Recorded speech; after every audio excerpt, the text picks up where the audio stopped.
ভাইয়ের দোকানের পূজার আর একটা ভিডিও নিয়ে আই গেছি। সব কিছু ফল আমার মা খাটিয়া দিছে।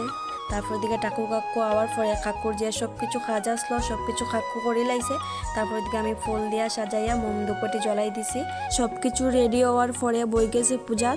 আমার ভাইয়ের দিকে সনগল্প করের, ভাইয়ের দোকানের পূজা, ভাইই সনগল্প করের। এদিকে তো পূজা চলের আর এদিকে আমরা সবাই এদিকে গল্প করের দেখতে পারায়। আমরার বাড়ি তো শিলচর আশ্রম রুট। আমার ভাই যে দোকান খুলছে জায়গাটার নাম বিস্ফুটি। ভাই সনগল্প করার পরে বাইরের সব কিছু কাজের মেশিনের উপরে শান্তির সিডা দেওয়া হয়েছে। তারপরে দিকে সব কিছুতে এখন ফুটা দেওয়া ওর। আজকে সকালবেলা ঘুম থেকে উঠিয়া ঘরে কিছু কাজ করতে পারছি না। স্নান করিয়া আগে ঘরে পূজা দিলাইছি। তারপরে দিকে তো আই গেলাম বাইরের দোকানে আইয়া সব কিছু রেডি উটি করলাম। আর এত গরম কিতা কইতাম, মানে সহ্য করা যায় না, এত গরম। যজ্ঞ হয়ে গেছে। যজ্ঞ হওয়ার পরে আমরা সবাই মিলিয়ে অঞ্জলি লইলাম। আমার ভাই, কাকু, দিবা।